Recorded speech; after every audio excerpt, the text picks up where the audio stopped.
dipakai oleh Mahkamah Konstitusi karena trading influence ini tidak ada diatur di dalam undang-undang KPK. Oleh karena itu, dua urusan masalah yang kami rumuskan. Yang pertama yaitu apa urgensi pengaturan trading influence di Indonesia, dan yang kedua bagaimana trading influence di berbagai negara. Menjawab rumusan masalah yang pertama, bahwasanya tujuan negara Indonesia sebagaimana tercantum di dalam dunia keempat pembukaan Undang-Undang Dasar Negara Republik Indonesia, salah satunya adalah memajukan kesejahteraan umum, yang mana salah satu upaya untuk dapat memajukan kesejahteraan umum itu adalah dengan melakukan pemberantasan tindak pidana korupsi. Oleh karena itu, pemberantasan tindak pidana korupsi yang merupakan kejahatan yang luar biasa haruslah dicegah supaya ataupun diberantas supaya negara Indonesia dalam berperan mewujudkan tujuan negara dapat dicapai secara optimal.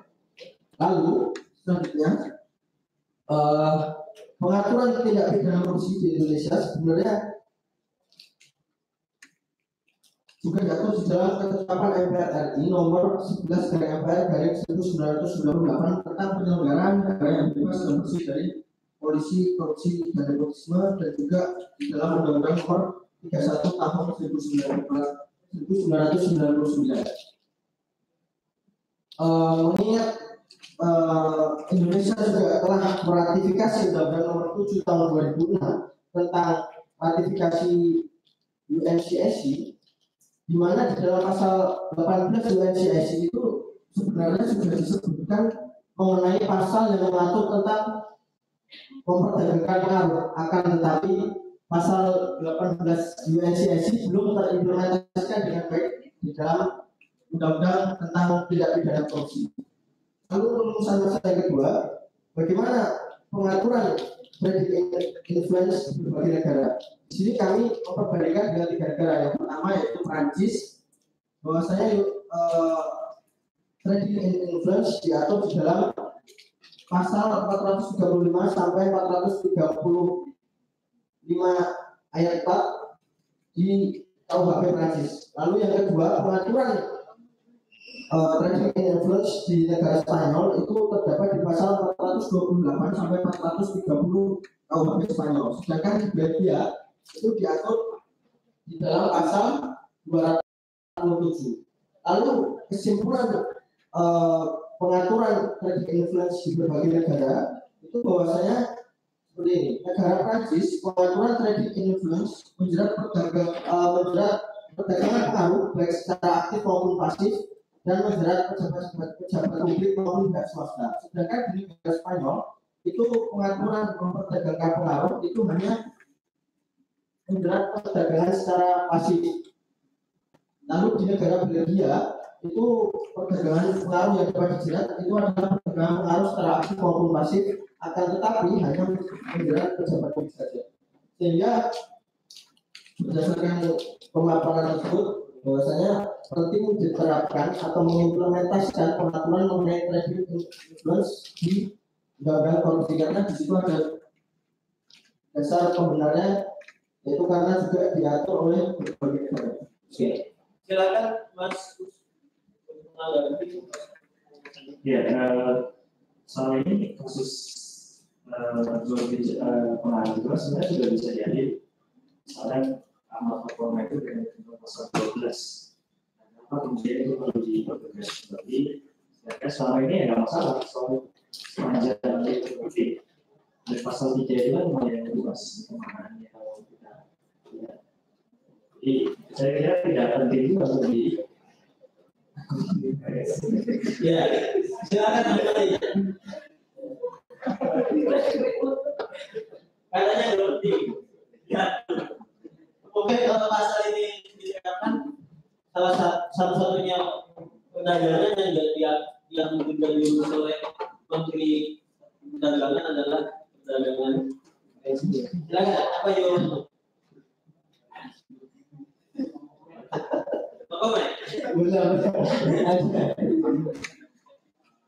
Jadi begini,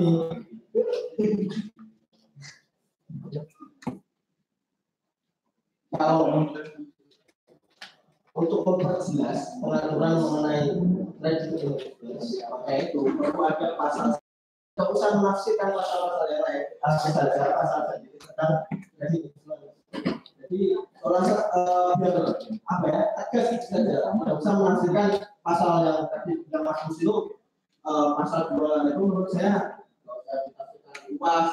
Oh juga ada, juga ada putusan yang menafsirkan tentang kredit influence mengenai tafsiran dari pasal tersebut. Jadi menurut saya itu tadi penafsiran malah justru tidak perlu, akan tetapi justru perlu pengaturan tersendiri mengenai kredit influence. Jelas, ya tegas, jangan melakukan terlalu baik masih. Ya, kita kasih tepuk tangan buat Mas Pandu. Selanjutnya Mbak Nafia Munawara yang akan ditanggapi oleh Mas. Oh iya.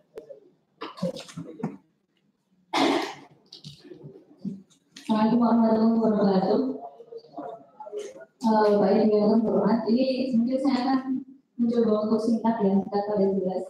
Semoga pembahasannya terkait dengan sistem pengawasan lembaga anti korupsi, studi perbandingan konsep pengawasan lembaga anti korupsi di Asia Pasifik. Nah, sebenarnya saya tertarik membahas ini karena adanya revisi undang-undang KPK terkait dengan dewan pengawas. Nah, sebenarnya sistem pengawasan yang ada di lembaga anti korupsi di Asia Pasifik ini seperti apa? Kenapa saya mengambil Asia Pasifik? Karena pertama dia bukan di Indonesia, yang kedua dia CPI-nya itu CPI-nya dari rendah sampai yang paling tinggi itu ada. Kemudian yang kedua untuk melihat negara-negara yang saya ambil, saya menggunakan tipe A dari tipe yang digunakan Transparansi Internasional. Dalam lembaga anti korupsi, TI mengkategorikan dua tipe, yaitu tipe A dan tipe B. Tipe A ini yang lembaga yang khusus melaksanakan pemberantasan korupsi, dan yang tipe B ini yang dia tidak fokus bisa melaksanakan fungsi korupsi juga.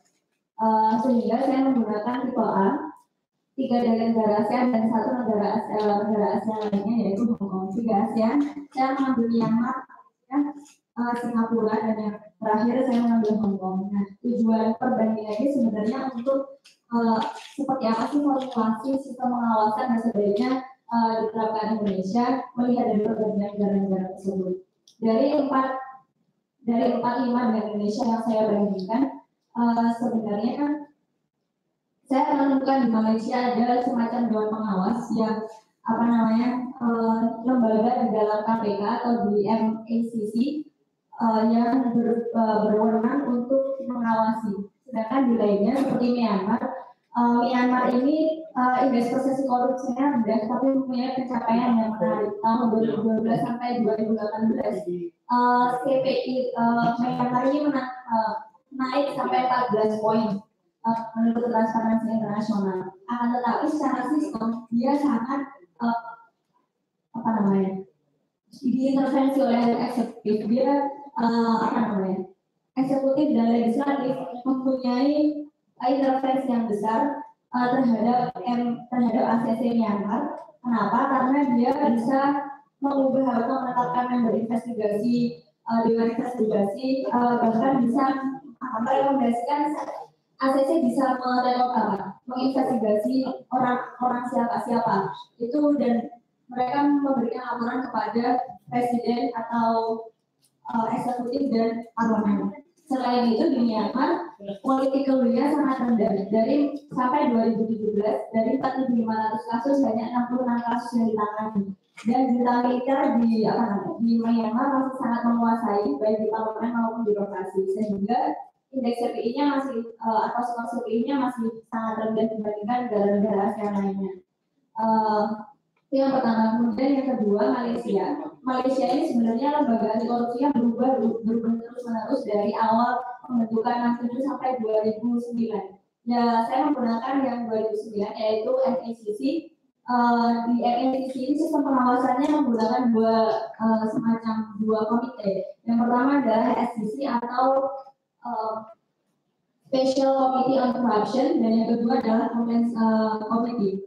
di SCC ini dia berhak untuk berwenang untuk meminta laporan tahunan dan memberikan komentarnya dan memberikan komentar, meminta laporan dan dari MICC dan memberikan meminta penjelasan serta informasinya. Sedangkan di sisi lembaga atau komite yang sisi ini dia memantau pelanggaran non kriminal yang dilakukan oleh pegawai maupun pimpinan dari MICC, serta melakukan evaluasi prosedur kerja kenapa bisa ada aduan yang masuk ke MICC.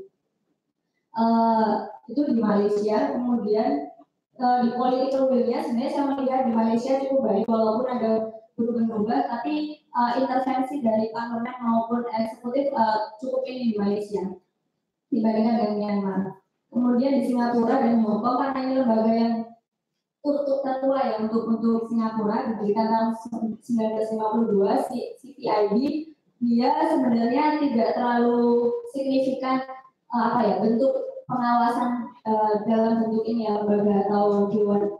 Nah, CPIB ini sebenarnya dibentuk atau di bawah Perdana Menteri dan bertanggung jawab kepada Perdana Menteri. Namun dia dalam pelaksanaannya independen. Dan setelah amandemen konstitusinya Singapura tahun 91, bahkan CPIB ini dapat menginvestigasi Perdana Menteri langsung dengan persetujuan Presiden yang terpilih.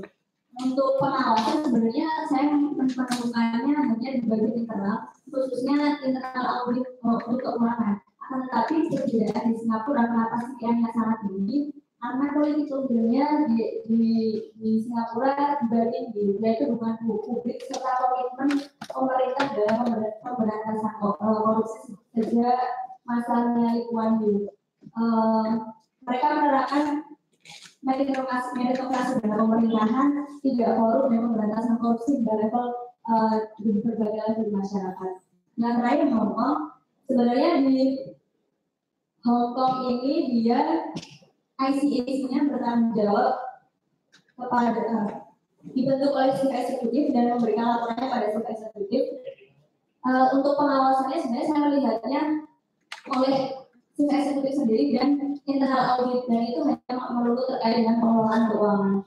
Tapi sama dengan Singapura, political will-nya itu karakter zero toleransinya publik Hong Kong sangat tinggi. Kemudian mereka juga komitmen terhadap pemberantasan korupsi di pemerintahan. Mereka punya nota mendak. Kemudian ada deklarasi guidelines on conflict of interest yang diadopsi oleh departemen di pemerintahan.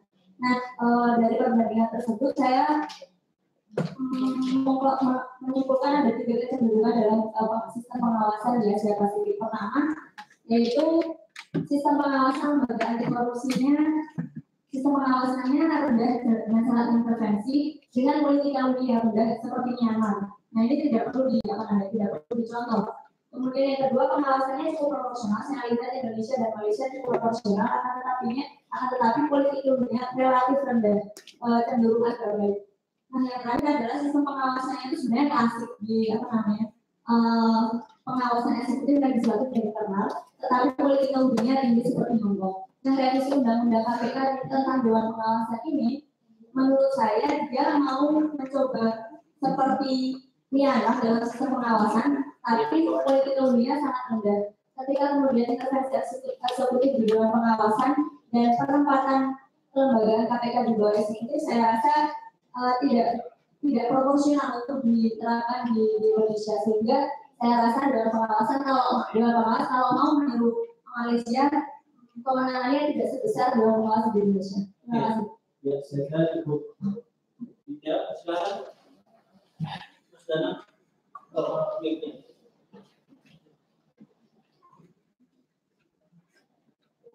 Saya langsung pertanyaan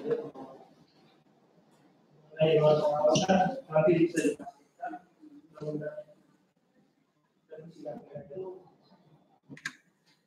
diberlakukan.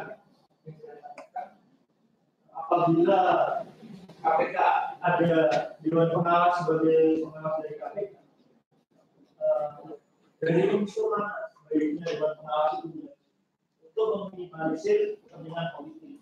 Yang kedua, kalaupun ada Dewan Pengawas, apakah siapa yang kemudian mengawasi Dewan Pengawas tersebut? Allah Subhanahu wa taala. Kalau misalnya dari siapa, saya rasa publik, kemudian untuk CN Bersis karena sudah diawasi oleh DPR dan Presiden, saya rasa ada pengasuh dari unsur publik dan ahli atau tokoh masyarakat. Kemudian yang kedua, pertanyaan kedua, siapa yang mengawasi Dewan Pengawas? Saya rasa tidak perlu sampai apa ya. Itu akan terus siapa yang mengawasi Dewan Pengawas. Jadi saya rasa Dewan Pengawas misalnya mau dibentuk, tetapi dengan kewenangan yang tidak sebesar Dewan Pengawas yang saat ini. Itu jawaban dari saya. Terima kasih. Oke, terima kasih kemudian selanjutnya Saleh silakan mempresentasikan hasil dari tulisannya. Akan ditanggapi oleh Bapak Jamaluddin. Baik, assalamualaikum warahmatullahi wabarakatuh. Kami menulis bersama dengan Mas Ilham Ibu yang mengurusi pelaksanaan kegiatan ini dengan judul studi perbandingan kedudukan Komisi Pemberantasan Korupsi sebagai lembaga negara independen dalam konstitusi. Pada prinsipnya tulisan ini juga berangkat dari keresahan kami melihat bahwa ada momentum pas saat ini secara politik lembaga legislatif kita sedang membahas soal perubahan konstitusi. Nah, dalam konteks perubahan konstitusi, konstitusi itu juga bisa berubah kalau ada momentum yang tepat. Nah, sehingga dalam kaitannya ini, meskipun tulisan ini terkesan tidak baru, karena memang sudah sangat banyak orang yang mengulas soal urgensi pengaturan Komisi Negara Independen dalam konstitusi, tetapi tulisan ini hanya ingin memberikan sedikit peringatan kepada kita bahwa kita perlu menjaga momentum apapun yang ada di negara kita, termasuk adanya momentum perubahan konstitusi. Nah, sehingga wacana-wacana akademis semacam ini patut kita dorong terus sebagai bagian dari pengembangan ilmu pengetahuan. Nah, pada prinsipnya ada beberapa aspek yang kami kritisi ketika Komisi Pemberantasan Korupsi ataupun lembaga negara independen lainnya diatur dalam undang-undang. Ada sekitar 4 persoalan yang kami soroti. Yang pertama, menimbulkan kerancuan pengertian tentang lembaga negara sebagai organ of state. Kemudian yang kedua, eksistensi susunan tugas dan wewenang ditentukan tergantung oleh DPR dan Presiden sebagai pembentuk undang-undang. Kemudian ketiga, pengaturan undang-undang merupakan objek yang dapat dimohonkan untuk diuji di Mahkamah Konstitusi. Kemudian yang keempat, karena hanya diatur undang-undang menjadi tidak mempunyai kedudukan atau privilege yang sama dengan lembaga yang diatur dalam undang-undang dasar. Setidaknya ada 4 masalah itu yang menimbulkan kenapa kemudian KPK layak untuk diatur dalam konstitusi. Nah, studi perbandingan yang kami lakukan di sini terhadap 2 negara, Thailand dan Afrika Selatan. 2 negara itu sudah mengadopsinya, misalkan secara eksplisit di dalam konstitusi Thailand itu sudah menyebutkan adanya lembaga negara independen dan menyebutkan secara jelas di sana komisi negaranya beserta kewenangan, model rekrutmen dan tugasnya sangat jelas. Kemudian kalau di Afrika Selatan dia tidak menyebutkan lembaganya dengan secara eksplisit, tetapi komisi negara independennya diatur dalam konstitusi. 2 negara ini bisa menjadi contoh studi komparasi kita tentang kelembagaan KPK di dalam konstitusi. Kemudian ada pun beberapa saran dan kesimpulan yang bisa diberikan. Yang pertama, bahwa gagasan memperkuat posisi KPK sesungguhnya bukan tanpa dasar dan tanpa alasan yang kuat. Maka pengaturan KPK sebagai lembaga negara independen dalam konstitusi memiliki alasan secara teoritis, praktis, dan hukum. Karena hal ini bukan hal yang baru. Kemudian mendorong KPK menjadi organ konstitusi dengan format lembaga negara independen merupakan desain kekuasaan modern yang sudah menerima adanya cabang kekuasaan di luar dari eksekutif, yudikatif, dan legislatif. Lembaga negara independen itu sudah jamak menjadi organ konstitusi dan karenanya akan diatur dalam undang-undang dasar. Dan hal ini sudah menjadi lumrah terjadi. Bahkan berdasarkan riset yang dilakukan oleh Bruce Ackerman belakangan ini, hasil perubahan konstitusi negara-negara modern itu kebanyakan mengatur organ lembaga negara independen dalam konstitusi. Jika depan kita perlu sekiranya menghidupkan wacana ini sebagai diskursus akademis dalam kehidupan masyarakat. Terima kasih. Wassalamualaikum warahmatullahi wabarakatuh. Silakan. Terima kasih. Nanti aja. Baik, saya singkat saja. Jadi kalau semua lembaga independen negara itu mau diatur di konstitusi, kira-kira bagaimana dengan perspektif dari konstitusi itu sendiri? Karena konstitusi itu adalah dokumen yang berisi tentang sesuatu yang sifatnya fundamental dalam peraturan negara. Sehingga apakah kemudian teori tentang konstitusi yang dia hanya berisi hal-hal yang pokok itu kemudian kita abaikan dengan cara memasukkan, karena kan tidak menutup kemungkinan semua kondisi negara itu kemudian dipakai. Kalau semuanya harus masuk ke konstitusi, itu lalu kira-kira bagaimana plus minusnya? Ya, barangkali yang bisa kita atur secara jelas itu soal kedudukan tugas dan wewenang. Selebih daripada itu kita bisa melakukan pengaturan lebih lanjut lewat undang-undang, baik dalam bentuk delegasi maupun atribusi dalam undang-undang. Karena agar jelas saja kelamin dari lembaga tersebut dan juga upaya dari modernisasi terhadap perkembangan ketatanegaraan yang belakangan memang kecenderungan terjadi, meskipun tidak semua disebutkan secara eksplisit nama lembaga tersebut, tetapi ada buffer sendiri yang akan mengakomodir adanya komisi negara atau lembaga negara independen dalam konstitusi. Ya, meski ada sesuatu yang baru ya kita sering. Karena dia itu dari baru.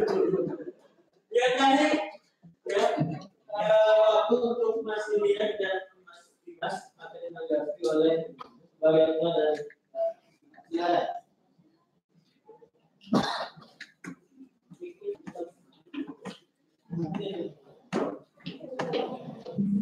Bismillahirrahmanirrahim. Assalamualaikum warahmatullahi wabarakatuh. Selamat siang, terima kasih moderator. Selamat istirahat dan makan siang. Sambil itu kami ingin menyampaikan poin kajian kami berkaitan potret relasi sistem demokrasi dengan potensi korupsi di beberapa negara dan upaya pencegahan. Kajian ini memotret secara umum terkait dengan penerapan sistem politik demokrasi di beberapa negara, khususnya ini dilaksanakan di negara Malaysia, kemudian Yunani, Jepang, dan di Filipina serta Indonesia. Nah, perbandingan dari beberapa negara tersebut kami tinjau dikarenakan hampir di beberapa negara menerapkan sistem politik demokrasi, tetapi tindakan korupsi juga tidak ada habisnya juga. Nah, persoalannya ini, apakah ada pada tataran sistem atau ada pada tataran memang korupsi yang memang takdirnya seorang manusia untuk melakukan tindakan menyeleweng, seperti itu. Nah, teman-teman sekalian, dari apa yang ada di dalam konsep Universal Declaration of Human Rights mengamanatkan bahwa penerapan demokrasi itu dilaksanakan melalui pemilihan umum. Namun pemilihan umum sendiri itu juga mengandung risiko bahwa berbagai macam kepentingan yang kemudian bisa diperjuangkan melalui pemilu itu juga bisa masuk, terutama kepentingan bisnis dan kepentingan kelompok elit, khususnya partai politik. Nah, melalui celah inilah kemudian potensi korupsi masuk, dan itu juga terjadi di beberapa negara. Nah, kajian ini fokus pada mengapa praktek korupsi masih saja terjadi dalam negara demokrasi dan bagaimana upaya pencegahannya. Kenapa pertanyaan ini muncul? Dikarenakan demokrasi menurut banyak negara itu juga dianggap sebagai salah satu mekanisme untuk mewujudkan negara yang demokratis dan tidak korup. Karena awalnya yang korup itu adalah ketika sistem pemerintahan atau sistem politiknya itu dikuasai oleh satu orang, satu tangan atau diktator. Itu rentan terjadinya korupsi. Atau kalau kata Overton dan power tends to grab dan absolute itu. Nah, kemudian kalau di dalam negara demokrasi, apakah memang terjadi? Mengapa korupsi masih terus terjadi?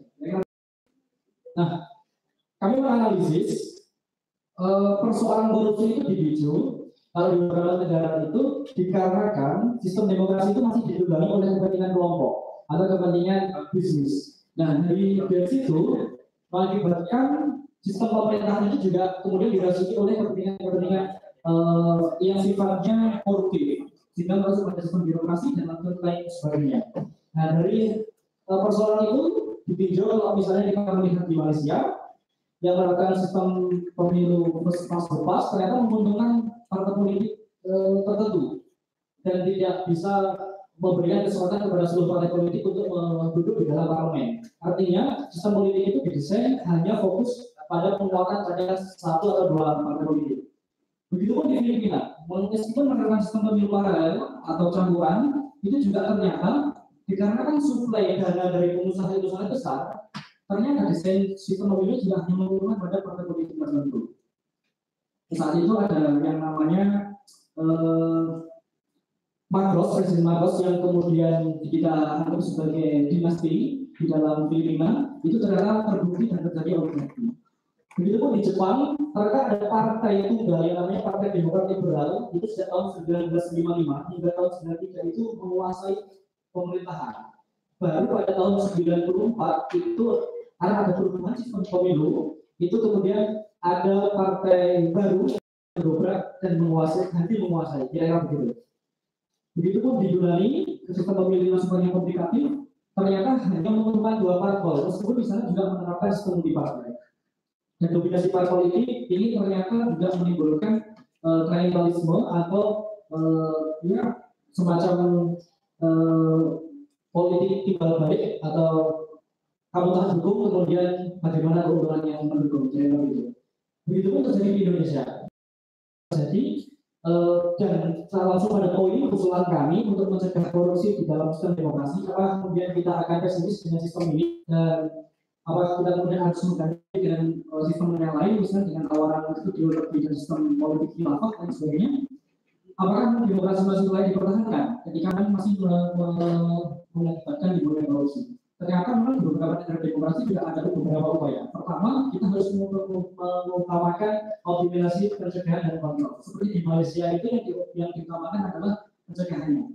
Ada yang namanya fungsi KPK-nya sana, MACC, itu memberikan nasihat kepada pimpinan badan publik. Kami belum mengobservasi apakah badan publik itu termasuk partai politik yang digunakan yang menjadi sasaran untuk diberikan nasihat atau badan publik yang sifatnya badan publik pemerintahan. Tapi di sana sudah ada fungsi itu. Dan kemudian kalau di Filipina itu ada yang namanya kontrol sosial.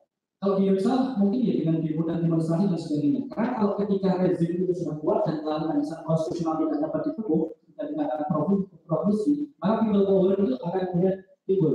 Nah di Filipina kontrol sosial itu efektif untuk perubahan rezim. Kalau di Indonesia pernah terjadi di saat era reformasi.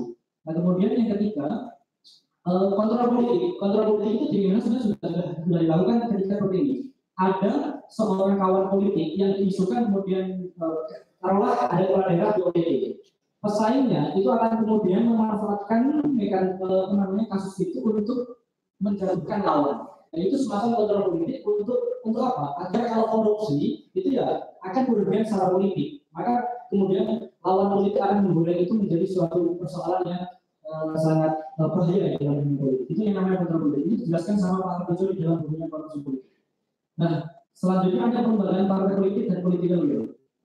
Ada yang namanya sistem merit yang harus diterapkan oleh partai politik, tidak hanya diterapkan dalam birokrasi. Misalnya untuk menjadi ketua parlemen itu tidak belum instan. Dia harus pernah menjadi dewan pimpinan daerah, kemudian pernah menjadi DPRD, pernah jabat kabupaten, provinsi, dan kemudian baru bisa misalnya tidak pernah menjadi pimpinan fraksi dan sebagainya. Karena di Indonesia tiba-tiba jadi ketua DPR, kira-kira begitu.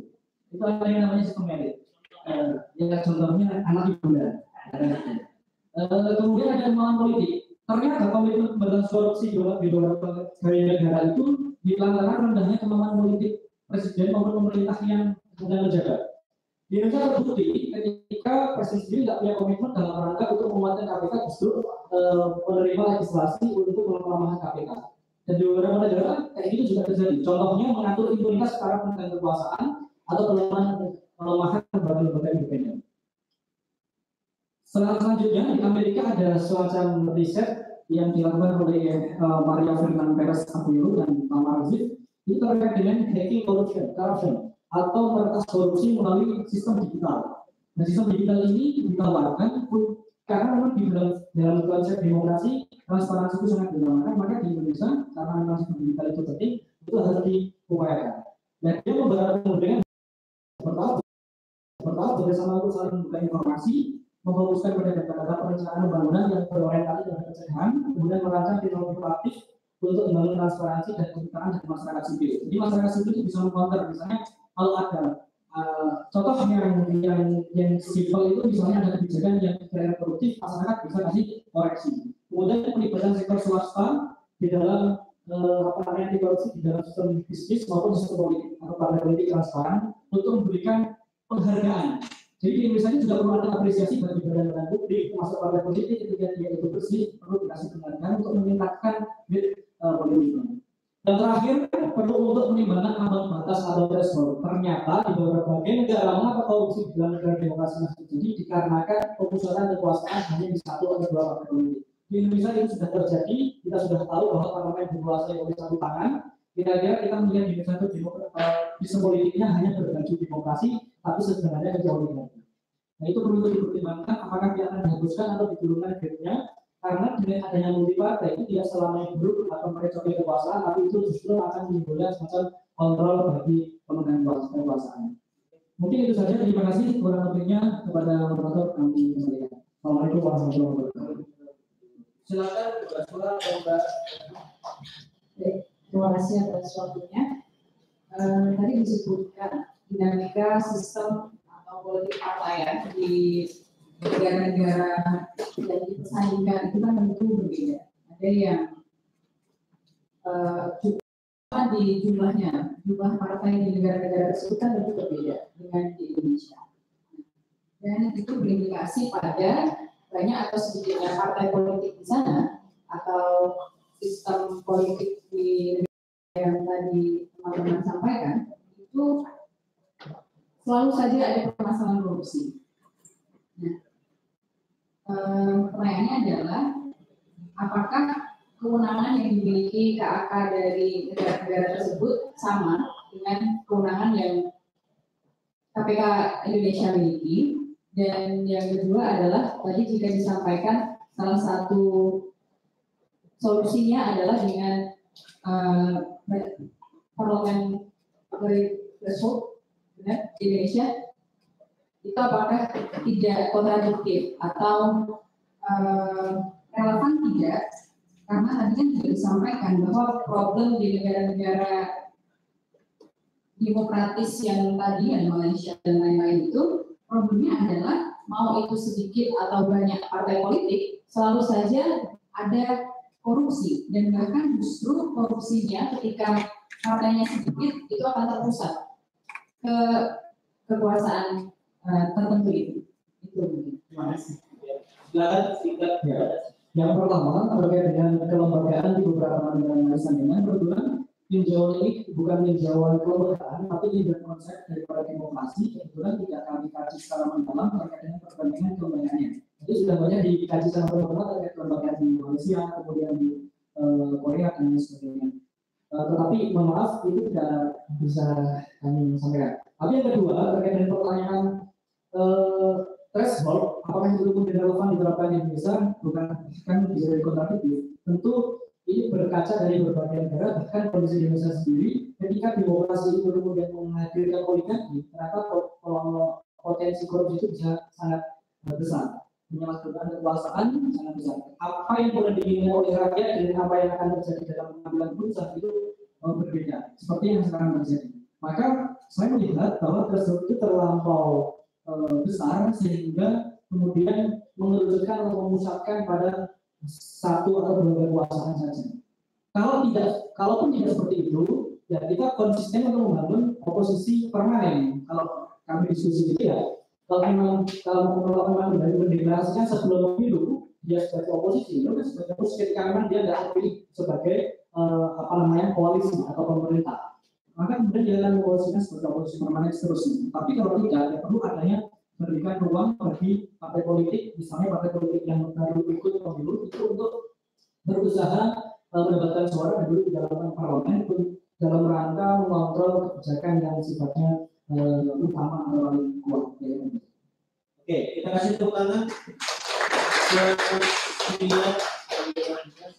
Oke, saya kira sudah menyampaikan semua. Tidak ada yang belum disampaikan. Oke, sekali lagi kita tepuk tangan buat kita semua. Dan saya memanggil untuk pembahasan kita, kemudian Mas Yulia dan Mas Dimas, kemudian Mas Soleh dan Mas Ilham, Mbak Nafia Kurniawanto, Mbak Dian sama Mas Aulia, kemudian Mas Adi Fauzan, kita Mas Alan dan Mas Pandi untuk menerima pelakat pembukaan. Akan disampaikan oleh Pak Dodi.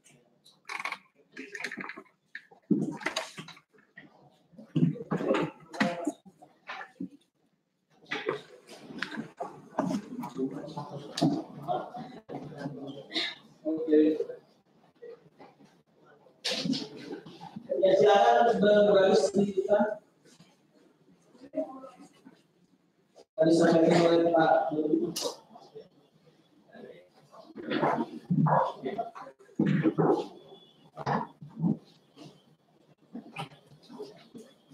Yang menjadi presenter pertama, namanya siapa? Pertama, oh ya, ya.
Ya, dengan beraninya penyerangan perlahan dan dialog tadi, maka pertanyaan kita tugas saya pada hari ini kita molor sampai 1,5 jam.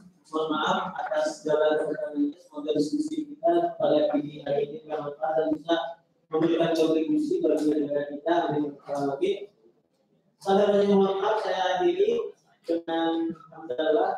Assalamualaikum warahmatullahi wabarakatuh. Kembali kepada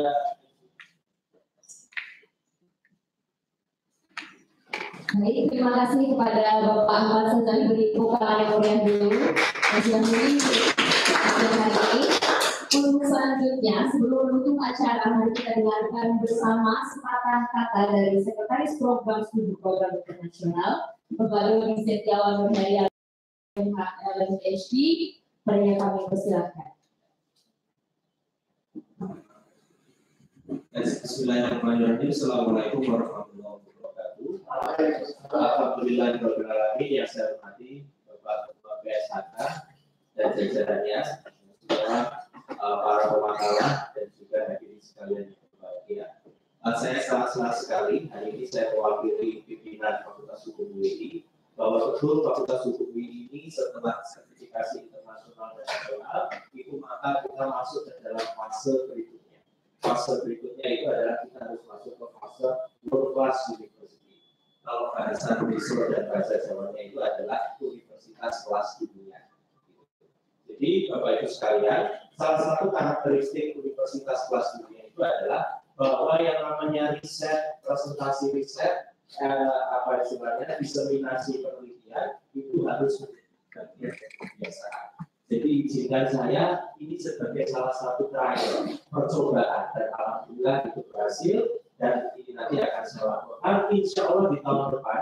Kemarin kita sudah melaksanakan yang versi internasional yang satu, International Students Colloquium. Alhamdulillah ada 6 paper, kualifikasinya sudah sangat internasional, mahasiswanya bisa menulis dalam bahasa Inggris dan akan diprosesingkan. Bapak Ibu, kemarin yang mengirimkan melalui Google Form ke Mas Lucia dan Mas Ilham, itu nanti paper-papernya pun akan kita prosesingkan dan itu akan masuk sebagai diindeks oleh ISSN dan KISSN. Jadi otomatis ketika Bapak Ibu hari ini sudah mendapat sertifikat, sudah presentasi, dan sudah tanda tangan, maka itu menjadi salah satu pintu utama untuk masuk ke prosesi internasional.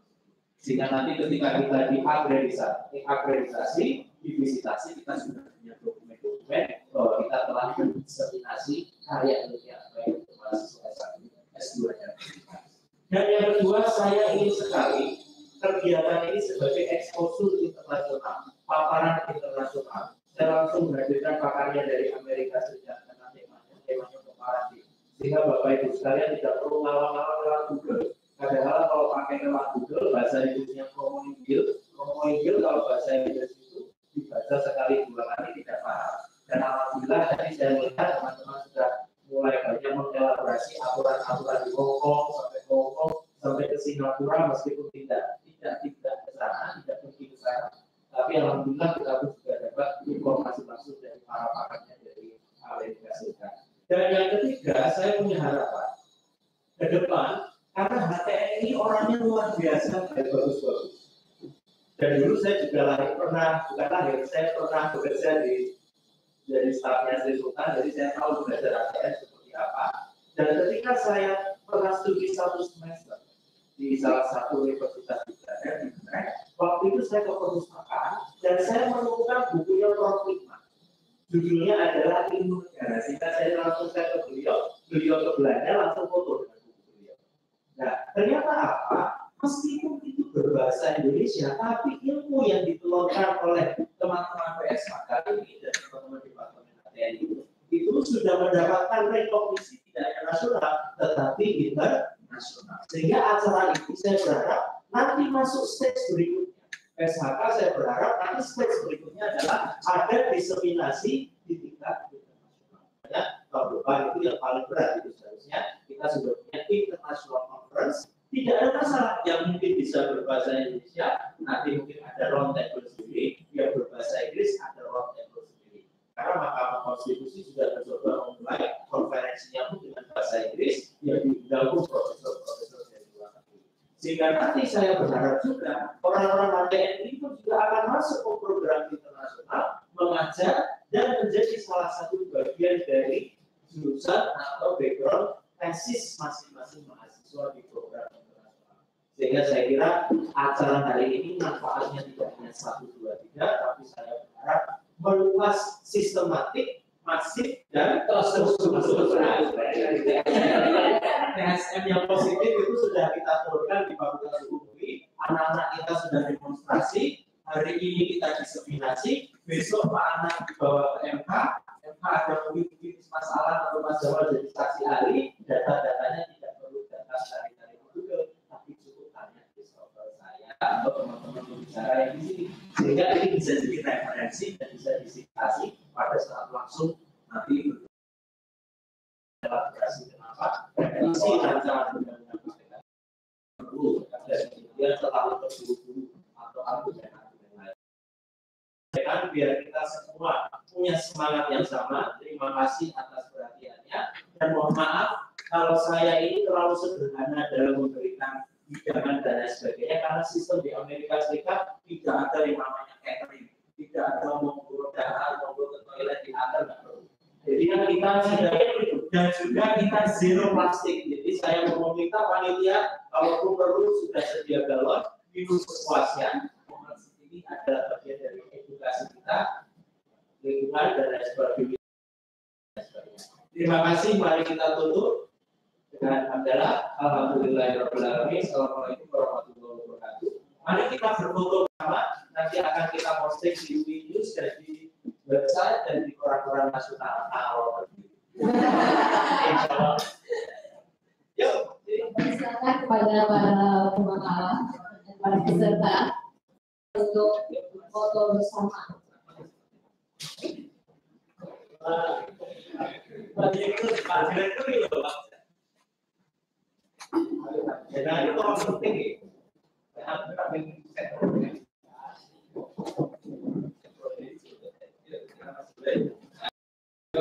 Ya Pak Jamal,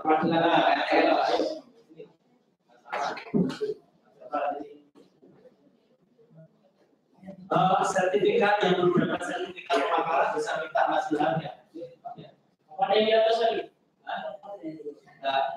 Oh boleh, di atas boleh. Ya, boleh. Mas, tidak masuk aja. Oke.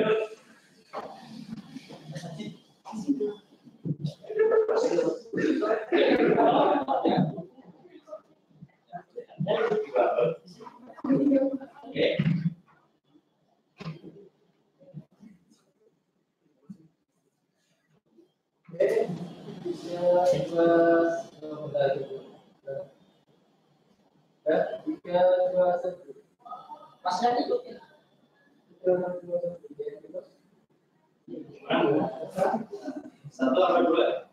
Satu. 3, 2, 1. Oke. Ya, itu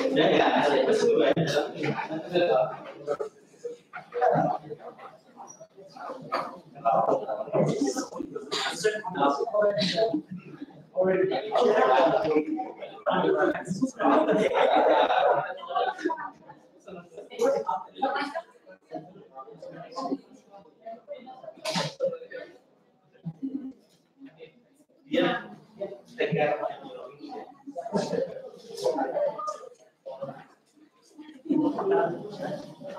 Ini